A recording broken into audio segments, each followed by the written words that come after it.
আমার পার্টির কিছু লোক যে পার্টির কর্মীরা কষ্ট পেয়েছেন, হতাশায় ভুগছেন, কেউ কেউ ভাবছে সুসাইড করবে কিনা। আমি বলছি বিজেপি করতে গেলে হতাশায় ভুগবেন না, চোখের জল ফেলবেন না, কারণ আমরা পার্টি দাঁড় করিয়েছি রক্ত দিয়ে আর ঘাম দিয়ে।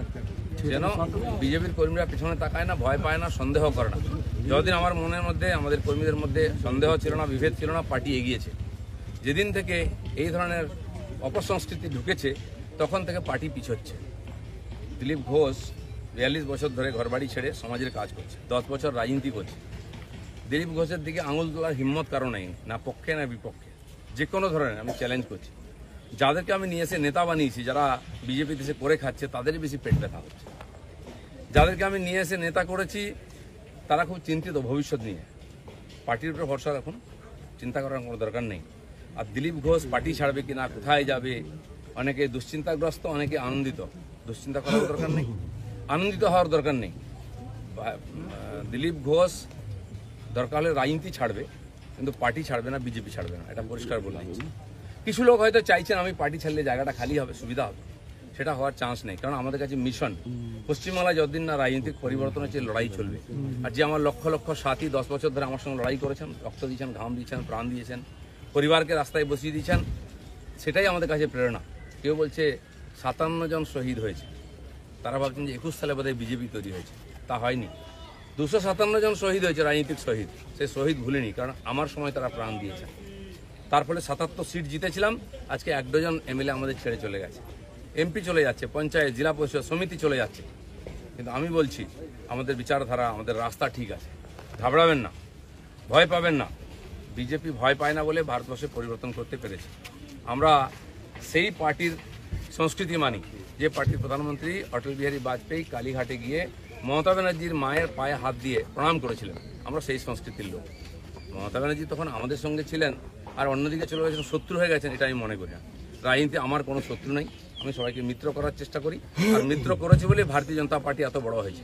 অন্য পার্টির বহু নেতা এসে পার্টির নেতৃত্ব করছেন। তো সেই জন্য আমরা সেই সংস্কৃতির লোক, সেই পার্টির কর্মী যে পার্টির প্রধানমন্ত্রী অটল বিহারী বাজপেয়ী শান্তির বার্তা নিয়ে বাসে চড়ে লাহোরে গেছিলেন, শত্রুর দেশে গেছিলেন, ঘোষিত শত্রু পাকিস্তান। প্রধানমন্ত্রীর সঙ্গে আলাপ করেছিলেন। ফিরে আসার পরে পাকিস্তান আক্রমণ করেছিল, কার্গিল যুদ্ধ হয়েছিল।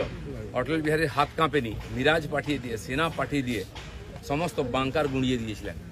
আমরা সেই সংস্কৃতি, এটা ভারতের সংস্কৃতি, এটা বিজেপি সংস্কৃতি। আমার প্রধানমন্ত্রী নরেন্দ্র মোদী, তিনি নওয়াজ শরীফের বাড়িতে বিয়েতে নেমন্ত্রণ রক্ষা করতে গেছিলেন, কোনো প্রোটোকল মানেননি, আশীর্বাদ করেছিলেন মেয়েকে। কিন্তু তারপরে পাঠানকোট হয়েছিল, পুলওয়ামা হয়েছিল, কিন্তু নরেন্দ্র মোদী সার্জিক্যাল স্ট্রাইক করতে, এয়ার স্ট্রাইক করতে পিছিয়ে যাননি, কারণ এটাই বিজেপি, এটাই ভারতীয় সংস্কৃতি। সেজন্য আমরা যেন আমাদের পরিচিতি না ভুলে যাই। আমার পাড়ায় বিয়ে হচ্ছে টিএমসি নেতার বাড়িতে, সে টিএমসি করে বলে তার বাড়িতে আমি বিয়েতে যাব না। এই ধরনের জঘন্য নিম্ন রুচির রাজনীতি দিলীপ ঘোষ করে না, করবেও না, এটা আমি ঘৃণা করি। আমার বাড়ির জামাই যদি অন্য পার্টি করে, সেই মেয়ের বাড়ি আমি যাব না, এই রাজনীতি দিলীপ ঘোষ করে না, করবে না। যারা করতে চাইছে এটাকে, বিজেপি এই অপসংস্কৃতি আনতে চাইছে, তারা বিজেপি জানে না, তারা বিজেপি জানে না, তারা দিলীপ ঘোষকে চেনে না, এর পিছনে কত ত্যাগ তপস্যা আছে জানে না। যারা 21 সালে এসছে, 20 সালে বিজেপিতে এসছে না, তারা বিজেপি বুঝতে পারবে না। কেউ কেউ RSS দেখাচ্ছে, কেউ কেউ হিন্দুত্ব বোঝাচ্ছে। দিলীপ ঘোষকে হিন্দুত্ব বোঝাবেন না। আমার কাটলে গায়ে হিন্দুর রক্ত বেরোবে, বিজেপির রক্ত বেরোবে, বাকিদের গায়ে কি রক্ত। কে বড় বড় কথা কারা বলছে? যারা মমতা ব্যানার্জি আঁচলের তলায় থেকে নেতা হয়েছে। আরো বড় বড় কথা বলছে, অনেকে চরিত্রের কথা বলছে, যারা কালীঘাটের উচ্ছিষ্ট খেয়ে জীবন কাটিয়েছে, আজকে বিজেপির উচ্ছিষ্ট খেয়ে বেঁচে আছে, তারা দিলীপ ঘোষকে ক্যারেক্টার সার্টিফিকেট দিচ্ছে। যারা 4টে বিয়ে করে, 14টা গার্লফ্রেন্ড রাখে, রাত্রের জীবন একরকম, দিনের জীবন একরকম, তারা দিলীপ ঘোষকে ত্যাগী ভোগী বলছে। আহাম্মক। রাস্তায় দাঁড়িয়ে বলো লোকে কি বলবে। দিলীপ ঘোষ আজকেও রাস্তায় দাঁড়িয়ে আছে, কালো দাঁড়িয়েছিল, আগামী দিনেও থাকবে। মানুষ জানে দিলীপ ঘোষ কি করেছে, দিলীপ ঘোষ কি। আমার মন আর মুখ এক। আমি পর্দার আড়ালে কথা বলি না, কোনো নেতার সঙ্গে বন্ধ ঘরে মিশি না, আমি সে যেই নেতা হোক। আমি চৌরাস্তায় দাঁড়িয়ে কথা বলি, ক্যামেরার সামনে কথা বলি। এটা দিলীপ ঘোষ। তাতে যদি কারো কষ্ট আমার কিছু করার নেই। দিলীপ ঘোষের মিশন ঠিক আছে, দিলীপ ঘোষ পাল্টাবে না, নীতি পাল্টাবে না। দিলীপ ঘোষ বাংলায় পাল্টাতে এসছে, অর্ধেকটা হয়ে গেছে। যারা কোনোদিন পার্টির জন্য কন্ট্রিবিউশন করেননি, তারা বুঝবেন না বিজেপি কি, দিলীপ ঘোষ কি। সেই জন্য কষ্ট পাওয়ার কোনো কারণ নেই। দিলীপ ঘোষ আছে, দিলীপ ঘোষ থাকবে যতদিন পার্টির প্রয়োজন হবে। যে কর্মীরা আবেগে ভাসছেন, আবেগে ভাসার সময় নয়। যদি সত্যি সংকট আছে লড়াই করুন। আর বিজেপির কর্মীদের উপর আক্রমণ, হিন্দুর উপর আক্রমণ ভারতবর্ষে প্রথমবার হয়েছে। আজ যারা বড় বড় কথা বলছেন তারা হিন্দুর জন্য কতটা লড়াই করেছেন, কি ত্যাগ করেছেন? 4 পয়সার ত্যাগ নেই। বিজেপিতে কামাতে এসছেন, কামানো কমে যাচ্ছে। আমি দোকান সাজিয়ে দিয়েছিলাম 77টা এমএলএ দিয়ে, 1 ডজন এমএলএ আজকে নাই কেন? এমপি কোথায় গেল? জেলা পরিষদ সমিতির প্রধান চলে যাচ্ছে কেন? জবাব কে দেবে? 21-এর পর থেকে বিজেপির নাম ছিল। 19 সালে বিজেপি 41% ভোট পেয়েছিল এবং আজ অনেক নেতা আমাদের পার্টিতে তার বিরুদ্ধে লড়াই করে আমরা পার্টিকে বাড়িয়েছিলাম। অনেকে প্রশ্ন করছেন 41% ভোট আর 121টা বিধানসভায় আমরা লিড নিয়েছিলাম। 5 বছর পরে 24 সালের ইলেকশনে সেই ভোট 39% নেমেছে আর 91টা বিধানসভায় আমরা লিড পেয়েছি। পার্টি এগোচ্ছে না পিছোচ্ছে? আমরা হার জিততে ভুলে গেছি 21 সালের পরে। প্রশ্ন করুন, পাবলিক প্রশ্ন করছে। দিলীপ ঘোষের এটাই প্রশ্ন আছে। যারা আমাকে প্রশ্ন করছেন আমি তাদের দিকে প্রশ্ন করছি।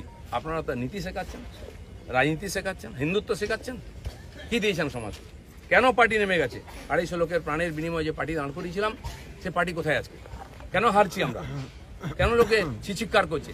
আর এই দালালরা যেদিন থেকে পার্টিতে এসছে বিজেপির গন্ধও চলে গেছে, বিজেপির স্বাদও চলে গেছে। লোক বিজেপির ভরসা করতে পারছে না। তাই ভরসা ফিরিয়ে আনার জন্য লড়াই করুন, নাটক করবেন না। রক্ত দিয়েছি আমরা, ঘাম দিয়েছি, তারপরে মানুষের বিশ্বাস জিতেছি, মানুষের আশীর্বাদ জিতেছি। দিলীপ ঘোষের তো লড়াই জারি আছে। আপনারা ঠিক করুন কে কোন পার্টি থেকে লড়াই করবেন। দিলীপ ঘোষ পার্টি পাল্টাতে আসেনি, পশ্চিমবাংলাকে পাল্টাতে এসেছে। ধন্যবাদ সবাই।